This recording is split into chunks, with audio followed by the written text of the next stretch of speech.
dañoo jàpp ne à travers les investitures dañoo léser ndaw ñi ci communes yi mais aussi dañoo léser ndaw ñi wala dañoo léser structures jeunes yi au niveau du département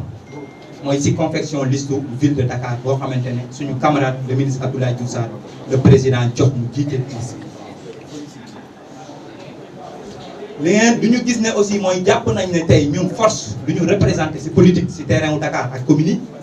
jàpp nañ ne amul lenn loo xamante ne war nañ ko mën a tëral ci biiru département bi te ñu des gannaaw wala ñu bàyyi ñu ko te yàlla def na ne aujourd'hui nous constituons la première force politique dans le département de Dakar loolu mooy dëgg te loolu parti bi xam nañ ko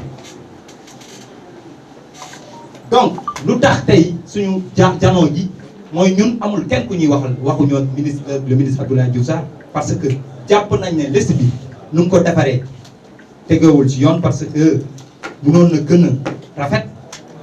ñu teg ko ci yoon bañ a xool kii sama ndaw la wala kii jege na ma ñi ñemale jeunes Dakar yi yëpp ñu xool aussi ku nekk sa place li nga mérito ci liste bi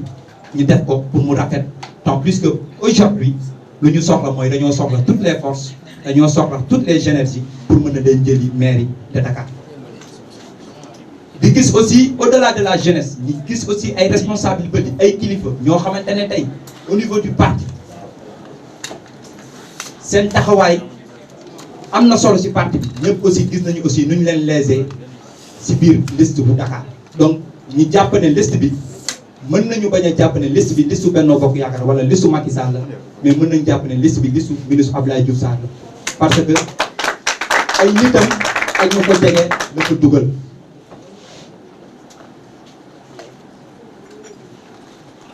ñun nag ku ñuy waxal mooy suñu kilifa dañuy waxal le président de la République Macky Sall mu nekk koo xamante ni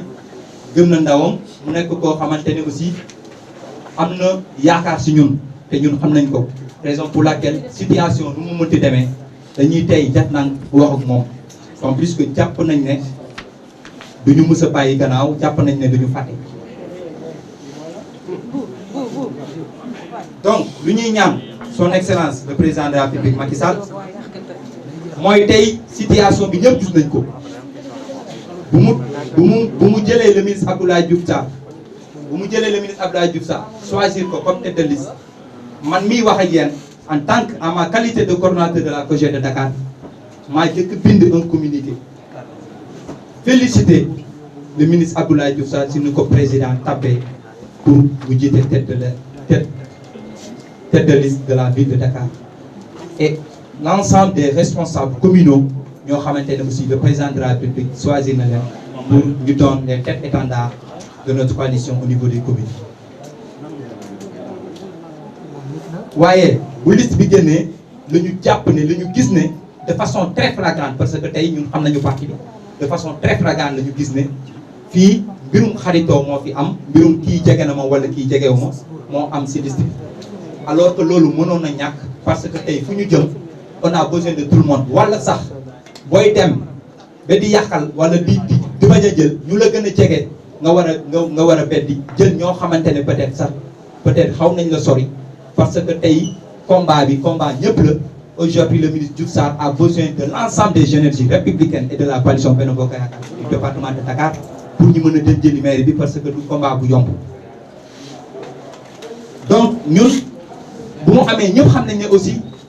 am na ay liste yoo xamante ne ay liste parallèle yoo xamante ne ay suñuy kilifa ci parti bi tey ñoo ko teg mais ñun dañoo continuer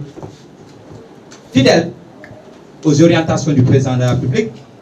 nekk ci parti bi jàpp ne dañuy jàppale le candidat Benno Bokk Yaakaar boo xamante ne le président moo ko choisi mais tey face à cette situation parce que ay ndaw lañu président rek lañ gëm ci politique moom mooy suñu kilifa te duñu jàpp naa ne duñu mës a def lu koy yàqal waaye aussi situation buñ toll tey soxla nañu aussi président dégluñu soxla nañu aussi président jël ñu dañoo soxla toog ak suñu kilifa moom kese la ñu mën a toogal jamono ji mën ko wax lu ñu métti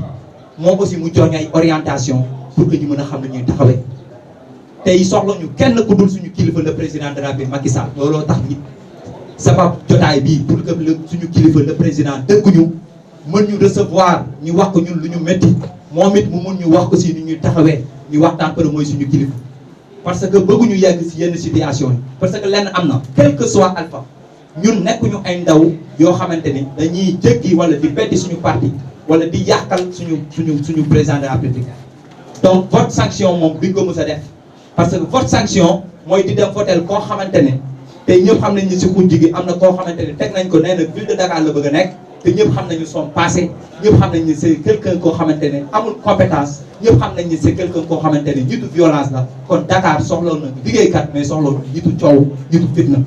Donc ñun lu ñuy def mooy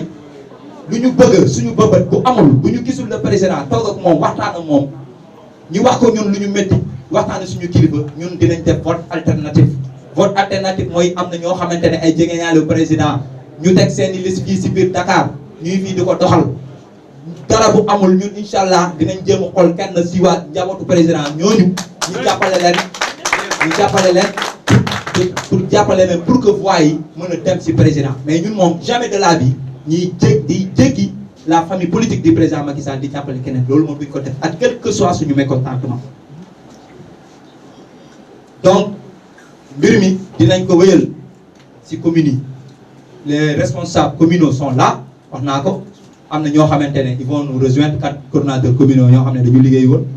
donc dinañ ko wéyal ci communes yi parce que aussi ndaw ñi ñun ndaw ñi lañ fi nekkal ndaw ñi lésé nañ leen ndaw ñi tey mer nañu ndaw ñi tey frustré nañu ndaw ñi tey réer nañu donc il est temps que président de la République xam loolu xam ne situation bi moo am ci Dakar ba pare ñu ngi koy tàllal loxo le président ñu ngi lay déglu